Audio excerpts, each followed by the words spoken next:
Sunshine-Flavored Happiness. A division of Sir Nice Publications presents The Five Little Peppers and How They Grew.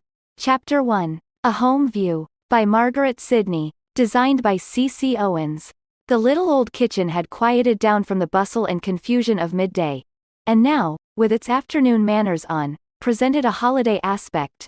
That is the principal room in the brown house. It was eminently proper it should have. It was just on the edge of the twilight, and the little Peppers, all except Ben, the oldest of the flock, were enjoying a breathing spell, as their mother called it, which meant some quiet work suitable for the hour. All the breathing spell they could remember, however, poor things, for times were always hard with them nowadays, and since the father died, when Francie was a baby, Mrs. Pepper had had hard work to scrape together money enough to put bread into her children's mouths, and to pay the rent of the little brown house. But she had met life too bravely to be beaten down now. So with a stout heart and a cheery face, she had worked away day after day at making coats, and tailoring and mending of all descriptions, and she had seen with pride that couldn't be concealed, her noisy, happy brood growing up around her, and filling her heart with comfort, and making the little brown house fairly ring with jollity and fun. Poor things, she would say to herself, they haven't had any bringing up, they've just scrambled up. And then she would set her lips together tightly, and fly at her work faster than ever. I must get schooling for them some way, but I don't see how. Once or twice she had thought, now the time is coming, but it never did, for winter shut in very cold, and it took so much more to feed and warm them, that the money went faster than ever. And then, when the way seemed clear again, the store changed hands, so that for a long time she failed to get her usual supply of sacks and coats to make, and that made sad havoc in the quarters and $50 laid up as her nest egg. But, well, it'll come some time, she would say to herself, because it must. And so at it again she would fly, brisker than ever. To help mother, was the great ambition of all the children, older and younger, but in Polly's and Ben's souls, the desire grew so overwhelmingly great as to absorb all lesser thoughts. Many and vast were their secret plans, by which they were to astonish her at some future day, which they would only confide, as they did everything else, to one another. For this brother and sister were everything to each other, and stood loyally together through thick and thin. Polly was 10, and Ben 1 year older, and the younger 3 of the 5 little Peppers, as they were always called, looked up to them with the intensest admiration and love. What they failed to do, couldn't very well be done by anyone. "Oh dear!" exclaimed Polly as she sat over in the corner by the window helping her mother pull out basting threads from a coat she had just finished, and giving an impatient twitch to the sleeve. "I do wish we could ever have any light, just as much as we want." "You don't need any light to see these threads," said Mrs. Pepper, winding up hers carefully, as she spoke, on an old spool. "Take care, Polly, you broke that. Threads dear now." "I couldn't help it," said Polly, vexedly. "It snapped. Everything's dear now, it seems to me. I wish we could have, oh, ever and ever so many candles, as many as we wanted. I'd light 'em all, so there. And have it light here one night, anyway." "Yes, and go dark all the rest of the year, like as anyway," observed Mrs. Pepper, stopping to untie a knot. "Folks who do so never have any candles," she added, sententiously. "How many do you have, Polly?" asked Joel, curiously, laying down his hammer, and regarding her with the utmost anxiety. "Oh, 200, said Polly, decidedly. "I'd have 200, all in a row." 200 candles, echoed Joel, in amazement. "My hocketee, what a lot!" "Don't say such dreadful words, Joel," put in Polly, nervously, stopping to pick up her spool of basting thread that was racing away all by itself. "'Tisn't nice." "'Tisn't worse than to wish you'd got things you haven't," retorted Joel. "I don't believe you'd light 'em all at once," he added, incredulously. "Yes, I would too," replied Polly, recklessly, 200 of 'em, if I had a chance. All at once, so there, Joey Pepper." "Oh," said little Davy, drawing a long sigh. "Why, 'twould be just like heaven, Polly, but wouldn't it cost money, though?" "I don't care," said Polly, giving a flounce in her chair, which snapped another thread. "Oh dear me. I didn't mean to, Mammy. Well, I wouldn't care how much money it cost, we'd have as much light as we wanted, for once, so. Mercy, said Mrs. Pepper, you'd have the house afire. 200 candles. Who ever heard of such a thing? Would they burn? Asked Francie, anxiously, getting up from the floor where she was crouching with David, overseeing Joel nail on the cover of an old box. And going to Polly's side she awaited her answer patiently. Burn? Said Polly. There, that's done now, Mamsie dear. And she put the coat, with a last little pat, into her mother's lap. I guess they would, Francie pet. And Polly caught up the little girl, and spun round and round the old kitchen till they were both glad to stop. Then, said Francie, as Polly put her down, and stood breathless after her last glorious spin, I do so wish we might, Polly. Oh, just this very 1 minute. And Francie clasped her fat little hands in rapture at the thought. Well, said Polly, giving a look up at the old clock in the corner, dearie me. It's 5:30, and most time for Ben to come home. Away she flew to get supper. So for the next few moments nothing was heard but the pulling out of the old table into the middle of the floor, the laying the cloth, and all the other bustle attendant upon the being ready for Ben.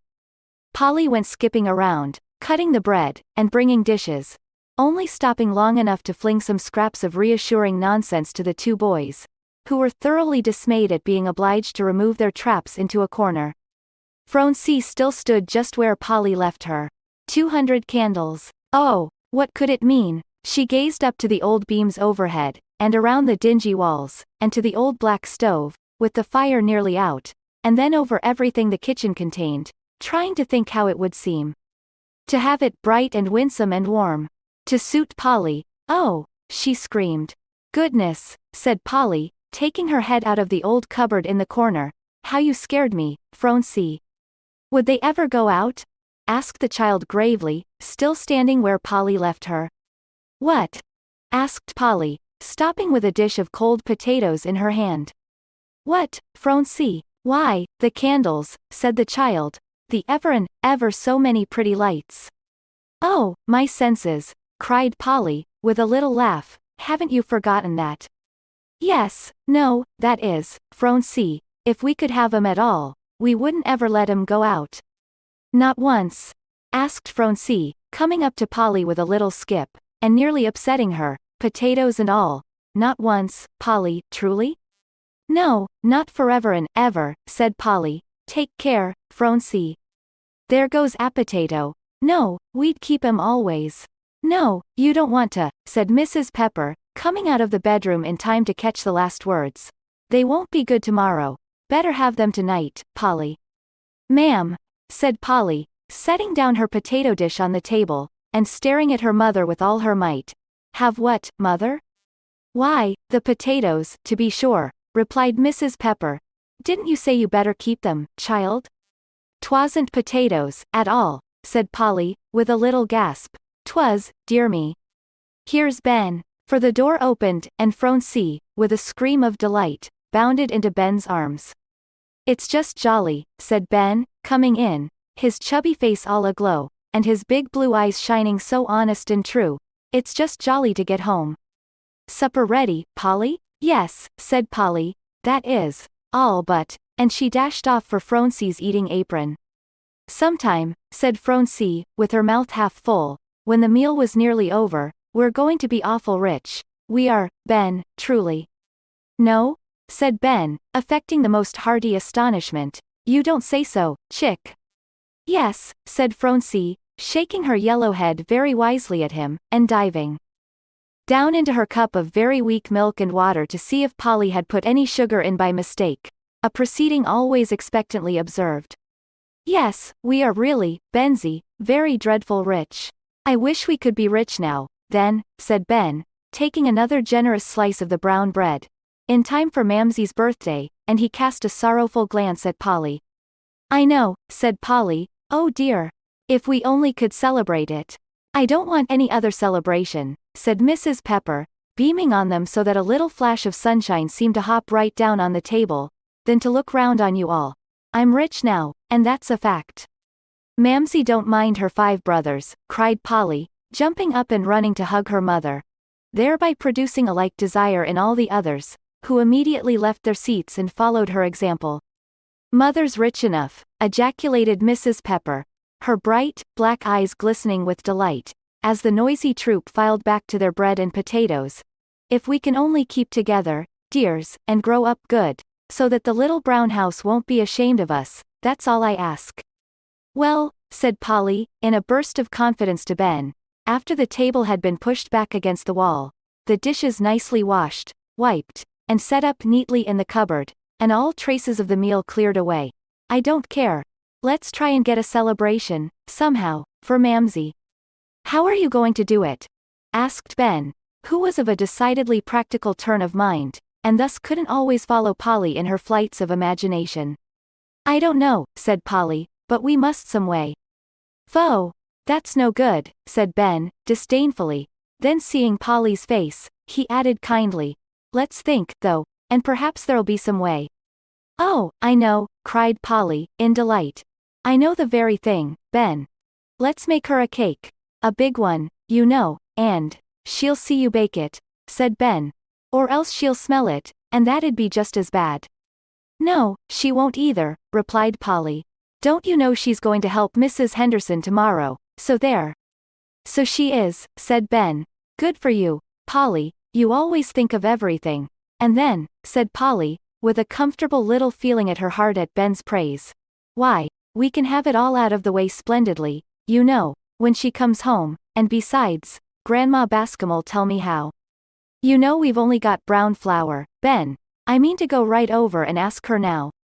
"Oh, no, you mustn't," cried Ben, catching hold of her arm as she was preparing to fly off. "Mammy'll find it out.